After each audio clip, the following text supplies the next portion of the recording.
Hello everyone, स्वागत है आपका हमारे चैनल पर। आज के इस वीडियो में हम एचपी सबऑर्डिनेट सिलेक्शन बोर्ड द्वारा कंडक्ट कराए गए स्टेनो टाइपिस्ट एग्ज़ाम का हिंदी पार्ट डिस्कस करेंगे।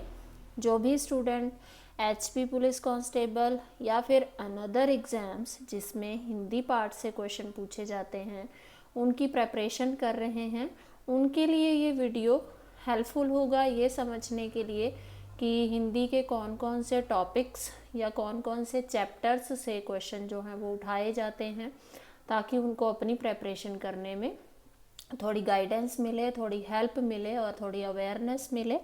तो आज के इस वीडियो में हम हिंदी पार्ट ही डिस्कस करेंगे। ये जो क्वेश्चन पेपर है इसमें हिंदी पार्ट से काफ़ी सारे क्वेश्चन जो हैं वो उठाए गए हैं। तो चलिए स्टार्ट। हमारा पहला क्वेश्चन जो इस पेपर में है दैट इज़ क्वेश्चन नंबर 91। अमृत का पर्यायवाची शब्द है। अच्छा, अगर आप अपनी प्रेपरेशन के दौरान आपने एचपी पुलिस कांस्टेबल के ही प्रीवियस ईयर एग्ज़ाम्स अगर आपने स्टडी किए हैं, फॉलो किए हैं, तो आपने देखा होगा कि जो पर्यायवाची टॉपिक है यहाँ से हर पेपर में 2 से 3 क्वेश्चन जो हैं वो पूछे जाते हैं। तो इस टॉपिक को बहुत अच्छे से प्रिपेयर करिए, इसको बिल्कुल भी इग्नोर मत करिए। अमृत का पर्यायवाची शब्द आपको यहाँ बताना है। तो ये जो लास्ट वाले तीनों ऑप्शन हैं ये इसके पर्यायवाची शब्द बिल्कुल भी नहीं है। इसमें राइट ऑप्शन है सुधा। सुधा जो है वो अमृत का पर्यायवाची शब्द है। क्वेश्चन नंबर 92 देखिए, आत्मा का पर्यायवाची नहीं है। अच्छा, जब भी हम एग्ज़ाम में बैठते हैं तो हम एग्ज़ाम में इतने प्रेशर में होते हैं, इतने स्ट्रेस में होते हैं, थोड़ा वहाँ पे माहौल भी स्ट्रेसफुल होता है। तो हम बहुत बार हमें क्वेश्चन आता होता है बट हम क्वेश्चन को अटेम्प्ट करते टाइम वहाँ पे मिस्टेक कर देते हैं। हम राइट ऑप्शन की बजाय रॉन्ग ऑप्शन को टिक कर देते हैं, क्योंकि हम क्वेश्चन को ध्यान से पढ़ते ही नहीं हैं, या फिर हमें लगता है कि पर्यायवाची बस पर्यायवाची बताना है तो किसी एक को टिक करके आ जाएंगे, पर हमने पूरा क्वेश्चन नहीं पढ़ा। देखिए यहाँ पे ध्यान देने वाली बात ये है कि 91 में आपसे पर्यायवाची शब्द पूछा है और 92 में बोला है कि पर्यायवाची नहीं है। ठीक है, तो नहीं शब्द भी साथ में लिखा है। तो यहाँ पे आप बहुत बड़ी गलती कर देते हैं बच्चे की, फटाफट जल्दबाजी में क्या करते हैं टिक लगा देते हैं किसी को भी जो उनको लगता है कि है, पर क्वेश्चन नहीं ध्यान से पढ़ते हैं। तो प्लीज़ स्ट्रेस में नहीं आना है, प्रेशर में नहीं आना है, पहले क्वेश्चन को ध्यान से पढ़ना है, उसके बाद ही ऑप्शंस पे जाके टिक करना है।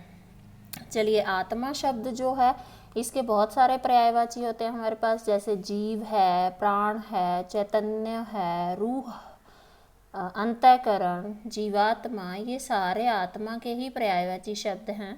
और यहाँ पे जो ऑप्शन दिए गए हैं उनमें ये फर्स्ट वाले तीनों क्षेत्रज्ञ, चैतन्य, जीव, ये आत्मा के पर्यायवाची शब्द हैं। जो नहीं है वो क्या है, प्रकटन। तो इसका राइट आंसर जो है वो क्या आएगा, ऑप्शन डी आएगा आपका। चलिए 93 पे चलते हैं। तुच्छ का विलोम शब्द। अगर आपने पेपर जो हैं प्रीवियस ईयर एग्ज़ाम आप किसी भी फील्ड के उठा के देख लीजिए, हिंदी पार्ट जिसमें होता है आपका, उसमें विलोम शब्द में से भी ज़रूर 1-2 क्वेश्चन जो हैं वो कवर किए जाते हैं। मोस्टली स्टूडेंट्स जो हैं वो क्या करते हैं कि विलोम शब्द जो हैं उनको लगता है कि क्या है, इसमें उल्टा शब्द ही तो लिखना है, उल्टा मीनिंग ही तो लिखना है, तो इसको देखते ही नहीं है, खोल के भी नहीं देखते हैं, पढ़ते भी नहीं है कि ये तो हम ऐसे ही कर देंगे, है ना।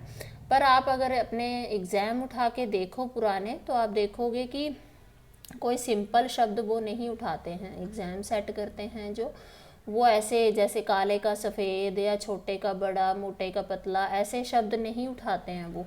वो डिफ़िकल्ट शब्द उठाते हैं, ऐसे शब्द उठाते हैं जो ना तो आपने पढ़े होते हैं और कई बार तो आपको उसका मीनिंग भी नहीं पता होता है, सुना भी नहीं होता है आपने।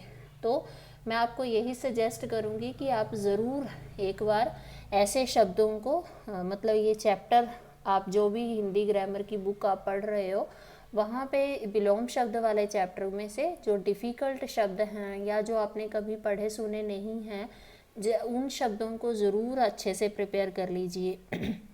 तो तुच्छ का विलोम शब्द होते हैं बहुत सारे होते हैं, जैसे महान हो सकता है, विशाल हो सकता है, भव्य हो सकता है, क्योंकि तुच्छ का मतलब होता है मामूली सा, है ना। तो उसका विलोम यहाँ पे आएगा आपका ए, महान। ठीक है जी, चलिए आगे चलते हैं। क्वेश्चन नंबर 94, दैट इज न्यूनाधिक में कौन सा समास है। न्यून प्लस अधिक, दो शब्दों से बना है ये, न्यून प्लस अधिक, न्यूना अधिक। न्यून जो होता है उसका मतलब होता है छोटा, और अधिक का मतलब होता है बड़ा, है ना। अधिक, न्यून और अधिक दो शब्दों से मिलके ये बना है न्यूनाधिक। में कौन सा समास है। जो समास वाला चैप्टर होता है इसमें से भी क्वेश्चन जो है वो एक आधा बन जाता है आपका। तो समास स्पेशली इसके टाइप या भेद कह लीजिए या टाइप्स कह लीजिए, वो ज़रूर अच्छे से प्रिपेयर करिए, क्योंकि यहाँ से भी क्वेश्चन आपके बन जाते हैं। तो यहाँ पे आपको बताना है न्यूनाधिक में कौन सा समास है। तो अलग अलग टाइप के समास होते हैं हमारे पास। तो यहाँ पे जो राइट आंसर है वो है द्वंद्व समास।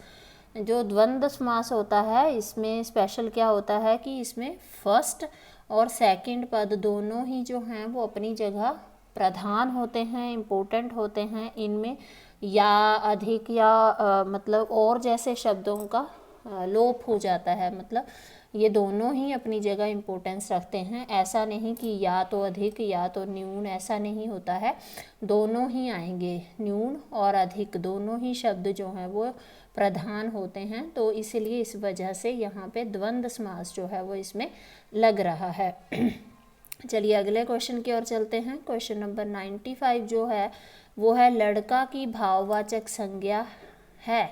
अच्छा, इस तरह का भी आपको भाववाचक या भाव बताने वाला शब्द भाव बताने वाला भी एक आधा क्वेश्चन जो है वो ज़रूर पूछा जाता है। तो लड़का की भाववाचक संज्ञा आपको बतानी है।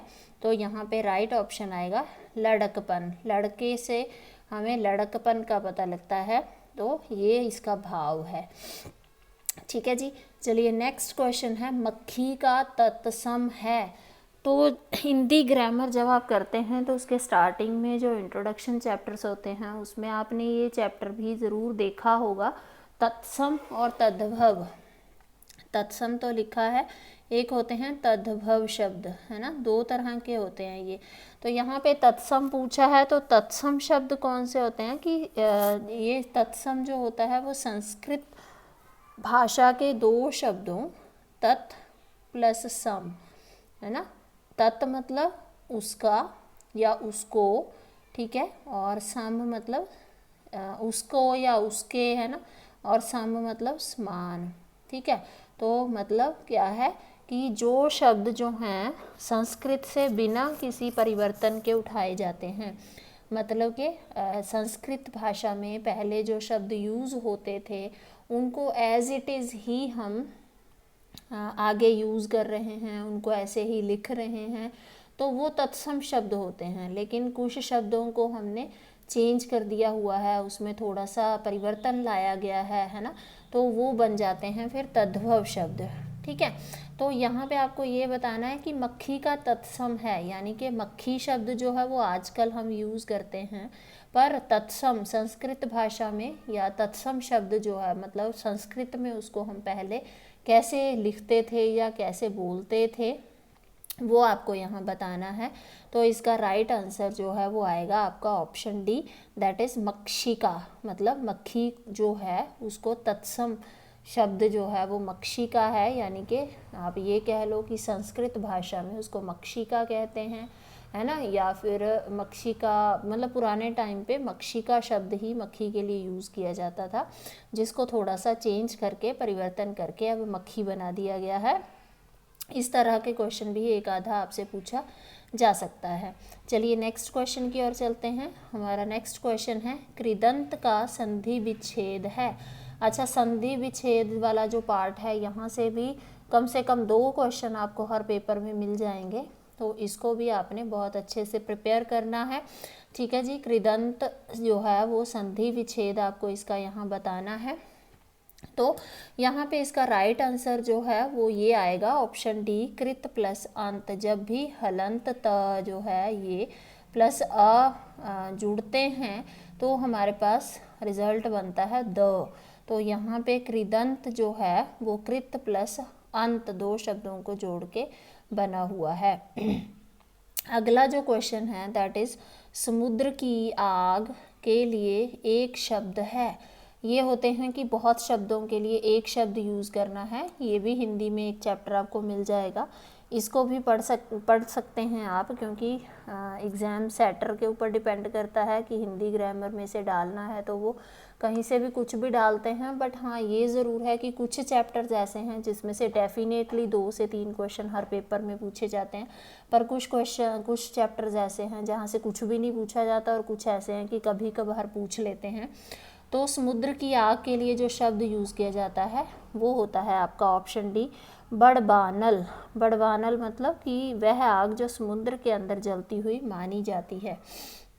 ठीक है जी, चलिए नेक्स्ट इज करबट लेना मुहावरे का अर्थ। अब आगे हैं हम मुहावरे पे। आप अगर ध्यान से देखो प्रीवियस ईयर एग्जाम्स, तो मुहावरे या लोकोक्ति पार्ट जो है हमारा, वहाँ से भी डेफिनेटली 2 से 3 क्वेश्चन जो हैं वो पूछे जाते हैं। तो इस पार्ट को भी आप बिल्कुल इग्नोर ना करें, इसको बहुत ध्यान से पढ़ें। करबट लेना शब्द का मुहावरे का अर्थ क्या है यहाँ पे इसका राइट आंसर है ध्यान ना देना।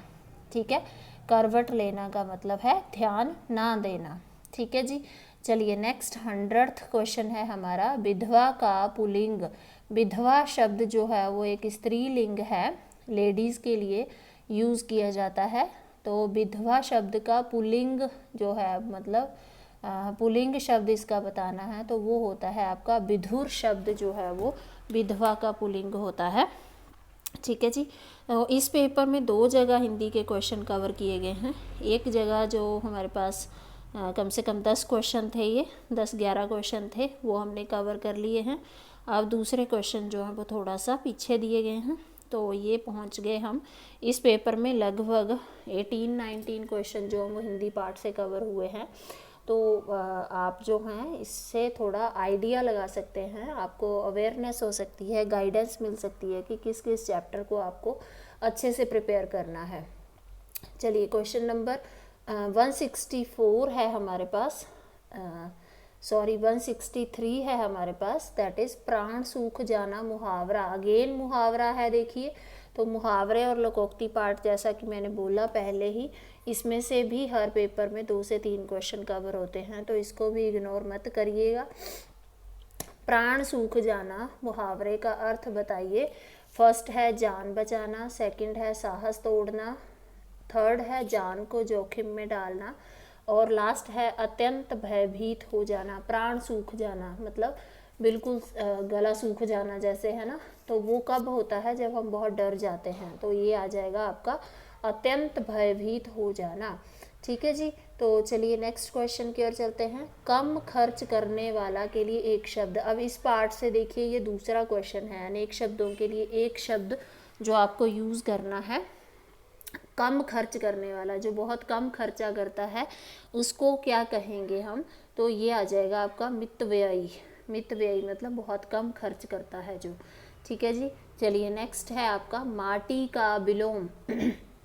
माटी शब्द जो है थोड़ा सा मिट्टी से, हम इसको कहेंगे कि मिट्टी से थोड़ा सा नहीं, सॉरी, मिट्टी ही होता है माटी का मतलब।